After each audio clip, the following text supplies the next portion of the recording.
1. Integration, translated by Chip Hartranft. Now, the teachings of yoga. Yoga is to still the patterning of consciousness. Then, pure awareness can abide in its very nature. Otherwise, awareness takes itself to be the patterns of consciousness. There are 5 types of patterns, including both hurtful and benign. They are right perception, misperception, conceptualization, deep sleep, and remembering.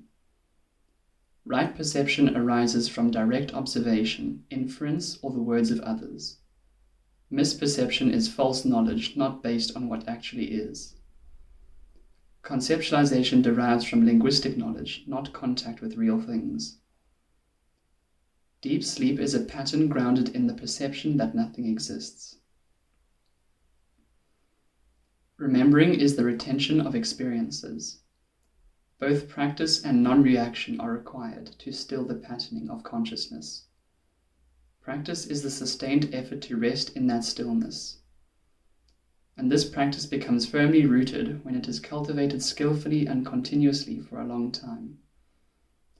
As for non-reaction, one can recognize that it has been fully achieved when no attachment arises in regard to anything at all, whether perceived directly or learned.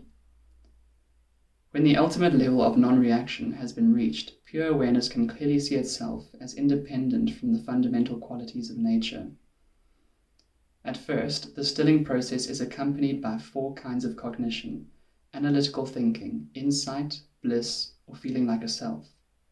Later, after one practices steadily to bring all thought to a standstill, these 4 kinds of cognition fall away, leaving only a store of latent impressions in the depth memory.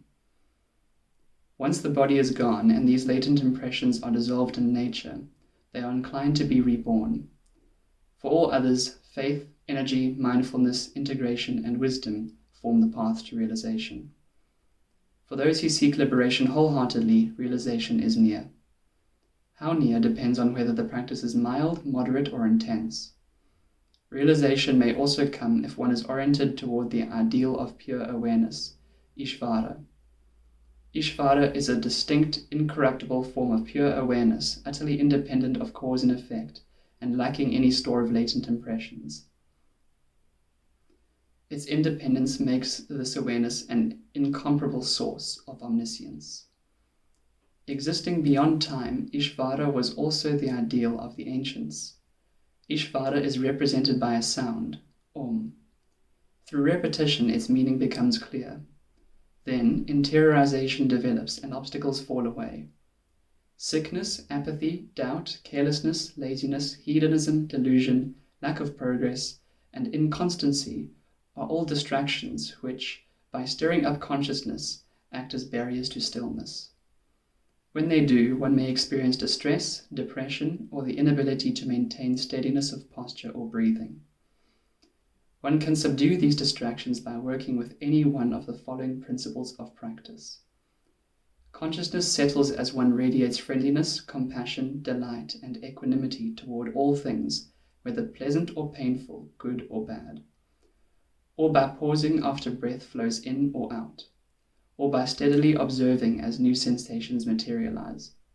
Or when experiencing thoughts that are luminous and free of sorrow. Or by focusing on things that do not inspire attachment, or by reflecting on insights culled from sleep and dreaming, or through meditative absorption in any desired object. One can be fully absorbed in any object, whether vast or infinitesimal.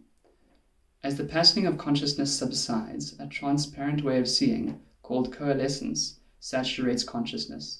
Like a jewel, it reflects equally whatever lies before it, whether subject, object, or act of perceiving. So long as conceptual or linguistic knowledge pervades this transparency, it is called coalescence with thought. At the next stage, called coalescence beyond thought, objects cease to be colored by memory. Now formless, only their essential nature shines forth. In the same way, coalesced contemplation of subtle objects is described as reflective or reflection-free. Subtle objects can be traced back to their origin in undifferentiated nature. These 4 kinds of coalescence, with thought, beyond thought, reflective, reflection-free, are called integration that bears seeds of latent impressions.